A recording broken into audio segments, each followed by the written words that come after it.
Brooks Newmark. Thank you, Madam Deputy Speaker, and I'm delighted to follow the member for Vauxhall, who I have huge respect for. I would like to begin by agreeing with the Foreign Secretary that this is a moment for democratic nations to live up to their values. The use of chemical weapons by President Assad's regime is a moral outrage that cannot go unchallenged. I will therefore be supporting today's motion. Less than 24 hours ago, I was on the Syrian border, where I have spent the past few days meeting with Syrian opposition fighters from the Free Syria Army, or the FSA. The brigades and commanders and fighters that I met are from all backgrounds. Many are doctors, teachers, engineers, farmers, and so on, and they come from a broad spectrum of Syrian society. Sunnis, Christians, Kurds, Druze, and yes, Alawites as well. I also had the opportunity to meet with General Idris, the head of the FSA, and President Jarba, the head of the Syrian Opposition Council. As colleagues will know, I have also met President Assad several times over a 5-year period between 2006 and 2011. So I come to this debate at least fairly well informed on the Syria and the people themselves. The use of chemical weapons in war is particularly abhorrent, as we saw in 1988 when Saddam Hussein gassed 5,000 Kurds in Halabja. And we saw last week again when the Assad regime inflicted a chemical weapons attack in Ghouta, a suburb of Damascus, where according to Médecins Sans Frontières, there were 3,600 casualties or more. This is why back in 1925, in the aftermath of the First World War, the Geneva Gas Protocol was passed, banning the use of such weapons. A year ago, a red line was drawn on the use of chemical weapons by the Assad regime. Since that time, the Assad regime has been testing the elasticity of that red line with repeated small-scale use of chemical weapons according to witness statements, video evidence, and physiological samples that have been both tested here in the UK at Porton Down and the US and elsewhere.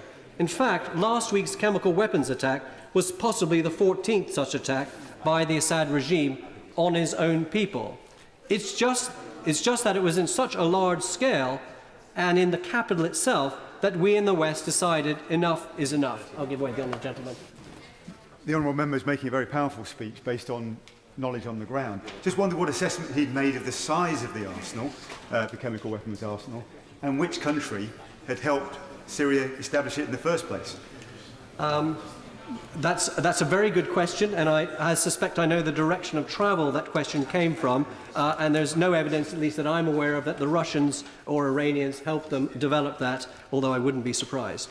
If, as Peter Hitchens wrote recently in his support of the Assad regime, the Syrian government is not lying, and that it makes more sense that the opposition to poison and kill over 1,000 of their own people, if that is the case, however absurd, why did the Syrian government and their chief sponsor on the Security Council, Russia, block the UN chemical inspectors from going to the site when they were only 15 minutes away if they had nothing to hide? Instead, they continued to bombard the area and degrade the evidence as much as possible.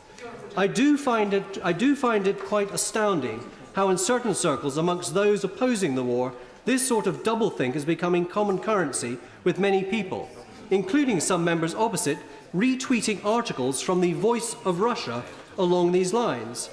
Frankly, I would rather believe our government and our intelligence agencies than Russia and the President Assad.